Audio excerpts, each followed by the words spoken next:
صحابہ حضور کی خدمت میں حاضر ہوئے اور کہا کہ ہمارا اونٹ دیوانہ ہو گیا ہے۔ فرمایا چلو میں تمہارے ساتھ چلتا ہوں۔ صحابہ کہتے ہیں ہم ڈرے، کیونکہ اونٹ جب دیوانہ ہو جائے تو پھر اس کو سنبھالنا آسان نہیں ہوتا، وہ سخت حملہ آور ہوتا ہے۔ تو خیر حضور تشریف لے گئے، ہم بھی حضور کے ساتھ تھے۔ جو ہی دروازہ کھولا تو اونٹ دوسرے کنارے پر تھا، دوڑتا ہوا آیا۔ حضور کی زندگی کتنی قیمتی ہے، تو صحابہ کے سینوں میں دل تھر تھر کانپنے لگے کہ جانور ہے، نقصان نہ پہنچا دے۔ تو کہتے ہیں وہ جب قریب آیا تو حضور کے قدموں میں سر رکھ دیا اور سجدہ ریز ہو گیا۔ تو جب اونٹ نے حضور کے قدموں میں سجدہ ریزیاں کی تو صحابہ جو پہلے ڈر رہے تھے، اب ان کی کیفیت عقیدت اور بڑھ گئی کہ جانور ہو کے حضور سے اتنا پیار کرتا ہے، ہم تو سینے میں دل رکھ دیں۔ تو انہوں نے ایک جملہ کہا، حضور ہمارا جی بھی چاہتا ہے کہ ہم بھی آپ کو سجدہ کریں۔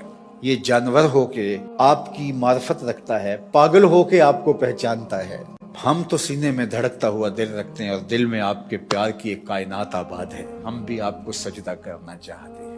تو آقا کریم نے فرمایا اگر میری شریعت میں سجدہ جائز ہوتا تو میں بیوی کو حکم دیتا کہ شوہر کو سجدہ کرے، لیکن کسی کے لیے سجدہ روا نہیں رکھا گیا۔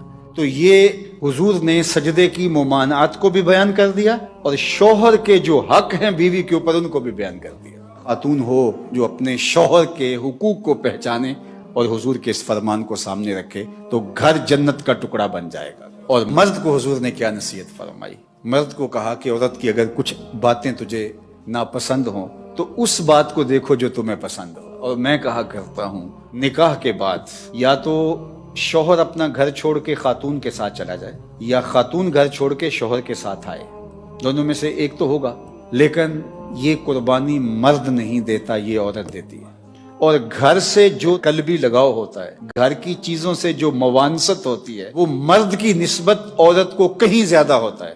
گھر اس کے لیے ایک عقیدت گاہ ہوتا ہے، لیکن اس بسے ہوئے گھر کو، آسودہ گھر کو کون چھوڑتی ہے؟ خاتون۔ کس کے لیے چھوڑتی ہے؟ شوہر کے لیے۔ مرد صرف یہ ذہن میں بٹھا لے کہ میرے لیے اس نے جہان چھوڑ دیا تو اس کی بہت ساری غلطیوں سے وہ درگزر کرے گا۔